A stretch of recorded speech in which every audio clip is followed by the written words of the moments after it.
Le Mali, le Burkina Faso et le Niger ont déclaré leur intention de se retirer de la CEDEAO, suscitant des réactions mitigées. Bien que l'organisation attende une notification formelle, les conséquences politiques, économiques et sociales commencent à se dessiner. La déclaration crée un précédent juridique et soulève des inquiétudes quant à la libre circulation des personnes et aux corridors commerciaux. Les alliances renforcées avec la Russie, l'Iran et la Chine ajoutent des nuances géopolitiques à cette situation complexe. En outre, des rumeurs sur la création d'une monnaie commune et la possible sortie du franc CFA suscitent des interrogations sur la souveraineté monétaire. Le Burkina Faso a signé un accord avec la GICA obtenant un don de 4,2 milliards de francs CFA pour l'équipement et l'entretien routier. Cet accord s'inscrit dans le cadre du projet de développement des capacités de l'entretien routier visant à bénéficier de l'expertise japonaise pour prévenir la dégradation des routes. Le financement complétera les investissements de l'État dans la construction et la réhabilitation des routes visant à améliorer la fluidité du trafic, réduire les risques d'accidents et renforcer l'accessibilité des zones concernées. En 2023, l'écosystème des startups africaines a levé 4,1 milliards de dollars, marquant une légère baisse de 21% par rapport à 2022. Cette diminution est attribuée au ralentissement mondial des investissements en capital risque. Les fintechs continuent de dominer les levées de fonds avec 23,8%, tandis que le Kenya maintient sa position en tête, consolidant sa croissance grâce à des initiatives privées et un climat des affaires amélioré. Les Big Four, Kenya, Égypte, Nigeria et Afrique du Sud, détiennent 68% du total des fonds levés, renforçant leur statut de destination privilégiée pour les investissements. D'autres marchés émergents tels que la Tunisie, le Rwanda, le Bénin et le Sénégal connaissent également une ascension prometteuse dans le domaine des levées de fonds.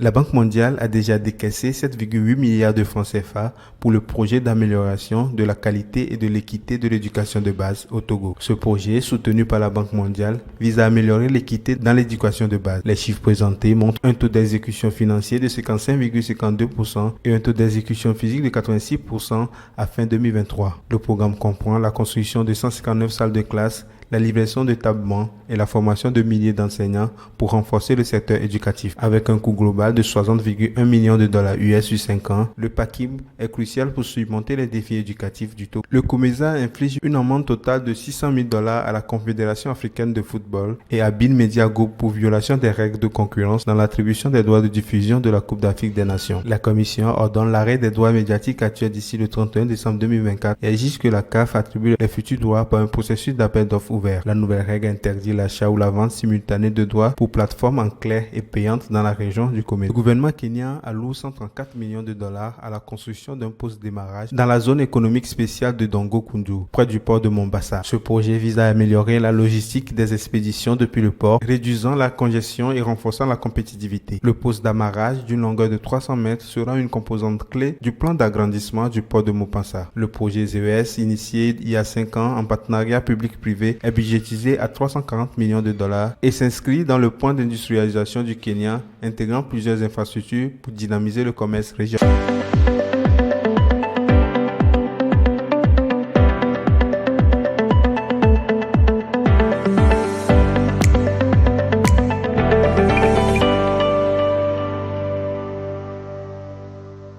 Plusieurs acteurs, incluant des représentants gouvernementaux, financiers et de la société civile, se sont réunis lors d'une table ronde organisée par la Banque mondiale en partenariat avec le gouvernement togolais.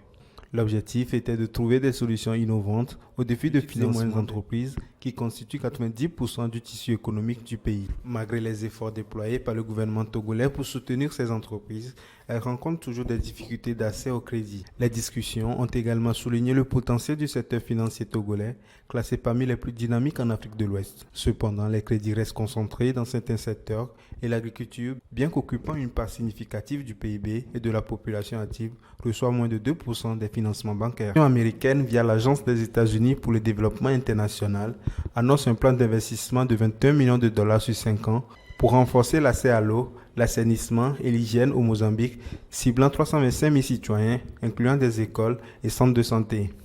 Cette initiative, inscrite dans la stratégie Global WADA des États-Unis, vise à aborder des enjeux tels que la santé, l'équité et la résistance au changement climatique.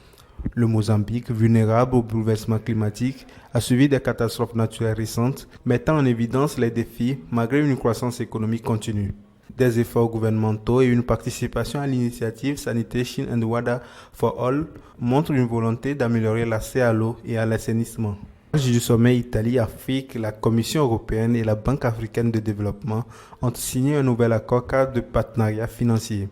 L'UE a considérablement augmenté sa contribution aux opérations de cofinancement avec la BAD, atteignant 972 millions d'euros. Cet accord ouvre de nouvelles opportunités pour financer conjointement des projets d'infrastructure en Afrique, s'alignant sur la stratégie Global Gateway de l'UE. Le président de la Commission européenne, Ursula von der Leyen, et le président de la BAD, Hakainde Adesina, ont salué cette coopération. L'accord soutiendra des investissements transformateurs dans les secteurs tels que les transports, l'énergie et la connectivité numérique en Afrique subsaharienne.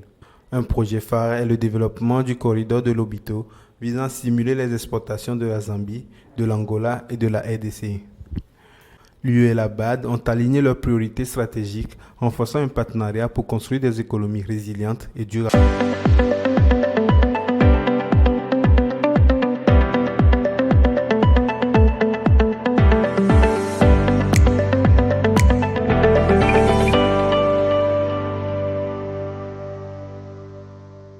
Lomé, la capitale togolaise, est classée 25e parmi les villes les plus agréables d'Afrique pour les expatriés en 2023, se hissant à la 5e place en Afrique de l'Ouest.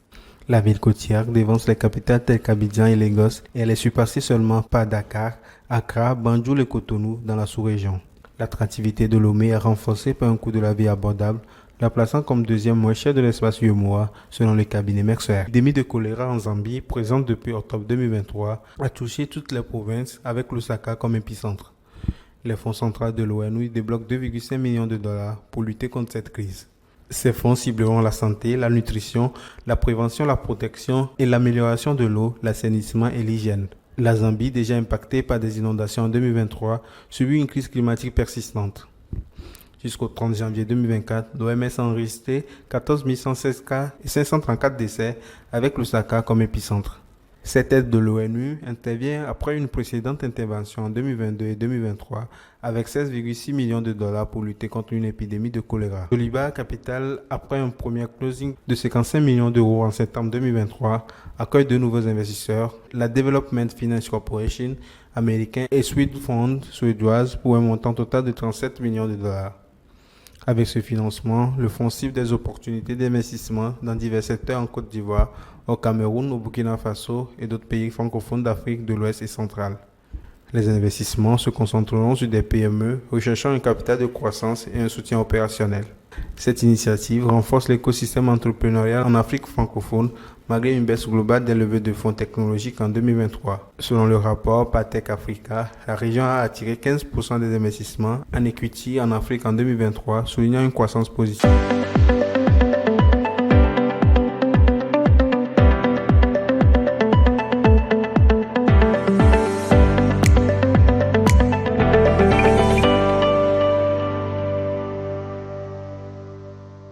La Société financière internationale IFC au Togo prévoit de résoudre les problèmes de financement des TPME agricoles en misant sur le crédit bail. Le représentant pays Christopher Balet Blésiri annonce une collaboration avec le secteur bancaire et les investisseurs, mettant en avant l'expérience et l'expertise de la SFI. Leur objectif est de déployer des mécanismes de partage de risques et de garantie pour soutenir le financement des équipements agricoles. La SFI travaillera avec le gouvernement togolais pour créer un cadre favorable au développement crédit bail dans le contexte de projets majeurs de modernisation agricole prévus de 2024 à 2030, estimés à 100 millions de dollars, où la Tunisie, confrontée à des déficits budgétaires et à une crise économique, explore une démarche inhabituelle en sollicitant des milliards de sa banque centrale. Le gouvernement du président Kais Saied souhaite emprunter jusqu'à 7 milliards de dinars tunisiens pour combler un déficit de 10 milliards de dinars. Cette décision soulève des inquiétudes quant à l'indépendance de la banque face à la politique, à l'inflation et à l'impact sur les relations avec les prêteurs étrangers. Alors que le pays est en difficulté pour emprunter auprès de ses créanciers traditionnels, cette démarche risque d'accentuer les tensions économiques et politiques, mettant en péril la crédibilité de la banque centrale et de la stabilité du pays.